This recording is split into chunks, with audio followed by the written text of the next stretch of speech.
So this video is from Portland, Oregon Art Museum. We spent a weekend in Portland, Oregon. I hadn't been there in years. I used to go all the time. It was really fun. There was lots and lots of stuff to see. Even though this art museum was under construction, it was incredible. There was tons of art. And we spent about 2 hours there. I estimated, I said, I know we're going to spend about 2 hours there, and we did. So one of the things that really stood out, I mean, I loved everything. I love art. You know, I would consider myself an artist. My wife an artist. She actually has an art degree. We're not professional artists. We don't make a living off of it, but we love art. This was very enjoyable.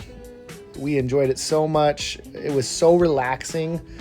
And the part I really enjoyed was the psychedelic art posters from the 1960s. Not art posters, music posters.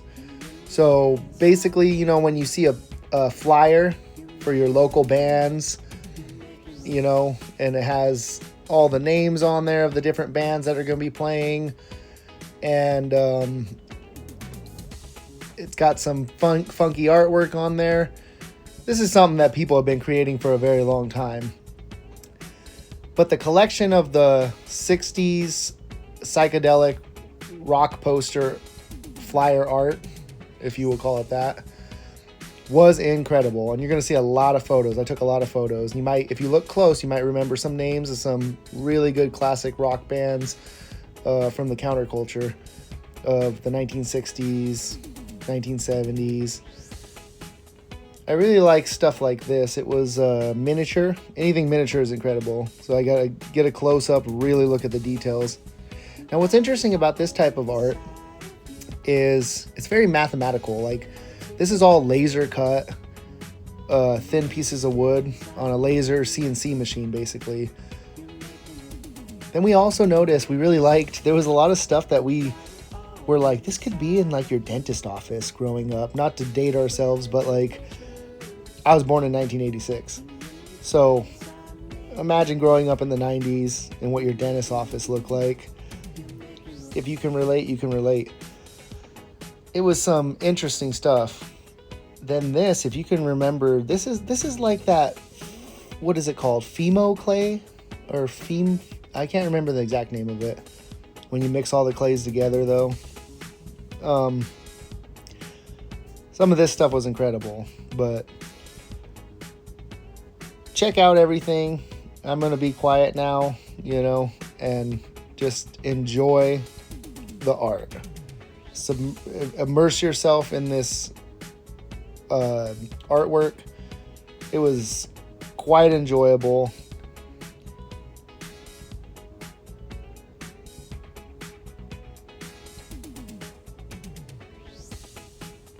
Another thing we like to do is get fun shots with art. You take an old toy with you, or this one's not old actually, but an old figurine, or take something along with you to take photos. It really helps create kind of a fun abstraction to the art. There was like multiple exhibits going on. I enjoyed all of it. Pretty much the same. I also really enjoyed like the liminal space. Art museums have a very clean liminal space. And when we got there, they told us restroom on the first floor is not open. It's on the second floor. So eventually we had to go use the restroom, and rushing through some of the exhibits just to come back to them later, but like it was like running through a labyrinth. It was so fun. And I waited by the rock posters. That's when we got over there. And my wife went to the bathroom, and she came back and she told me it's not just where the signs are. She's like, I took so long because it's quite a bit away from that. And I found out for myself, it was a wild goose chase. They had Monet here. water lilies. Incredible stuff. It was so fun. And we had just a great weekend. We were just enjoying what we enjoy best, you know? A small getaway from the kids. Amazing food. Our hotel was great.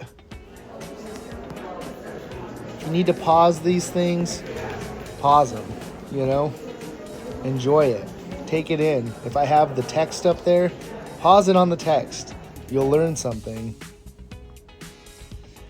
And I also learned the counterculture of the 1960s really did a lot of appropriation. They really paid homage to Native Americans and gave credit to how much imagery was used intentionally, unintentionally, and just randomly. Headdresses, things like that. We might see some of those photos. And it came from one specific book. I can't remember the exact name of it, but they had that book on display as well. And it was a Native American historical book. Basically, people would take images from that and add it to these rock posters. This was one of my absolute favorites. I'm probably going to use this image quite a bit.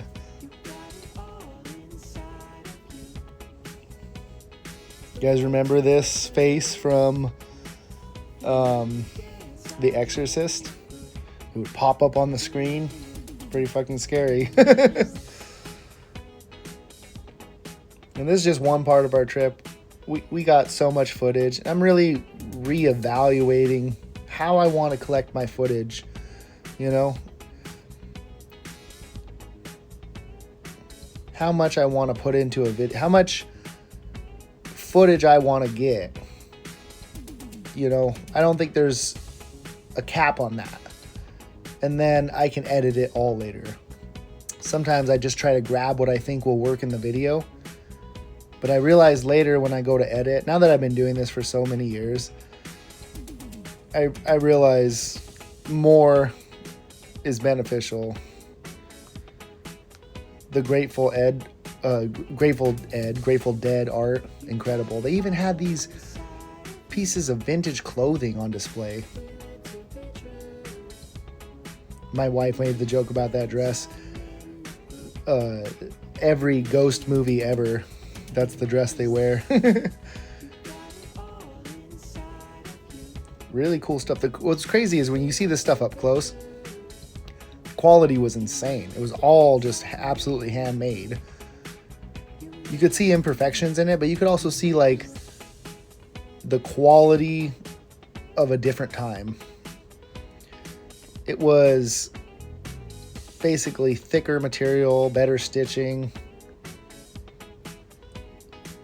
My mom was born in 1949, and she raised us. You know, back when radio was still radio, you had stations to choose from.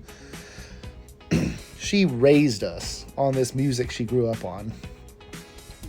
Some people are always, honestly, it's like a weird thing, but people are so surprised of my, you know, I always am like, I don't know everything, you know, like, but like my range of knowledge of so many different music genres.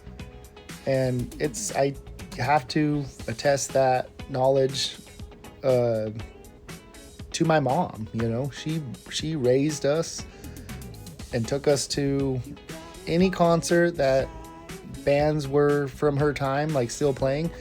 She took us to them.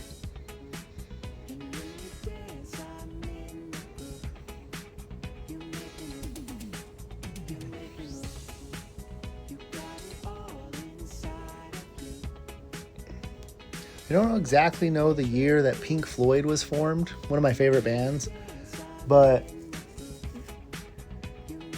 I was thinking maybe I'll see some Pink Floyd posters, but then I started to realize, like, I don't know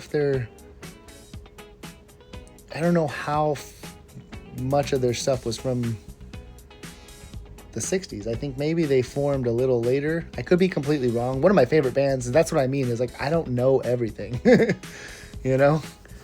But I know some pretty weird facts and stuff. I liked looking at this photo. That's one of the things about this type of art. from afar, it's so interesting to look at. And then you get closer, then you really start to see the artist's work, the texture, and it changes the photo completely. You take the photo far away, it's one thing, and then you get closer, you could either immerse yourself or not. This photo looked like it was live. It was crazy. This part of the exhibit was interesting because there was a lot of unknown artists. This was so cool. This would fit barely in the palm of my hand. It was so small, so detailed, carved ivory, you know. And I was raised Catholic. We, you know, didn't go to church all the time. It was something we did when we were little. Very, I don't know, I would describe Catholicism as a lot of people just kind of like, they're really stern on you're part of the religion, but like you don't really, Catholicism is so much about repenting and forgiving. It's just, you know, they're really stern and strict, but they're like also, you just get to keep restarting. Like, it's an interesting religion, a sect of Christianity. Because I was raised in it, I love everything art about it, you know? To me, I look through the lens of history. And I like to see everything through history.